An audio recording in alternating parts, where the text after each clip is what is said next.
Hello, traders. FX Pip Collector here. Today is Monday, August 11th, and this is my PM recap for gold, and we are on the 1 hour time frame.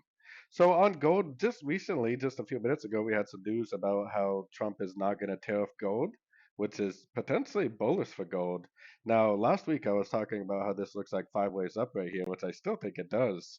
And after this 1, 2, 3 move that we got here, I'm kind of wondering if this is an expanding ABC correction. Gold does absolutely love to make flats, running flats, expanding flats, regular flats. So if it does go up, if it does give us a bigger structure, that is close enough for me to call a hit on the 50% fib.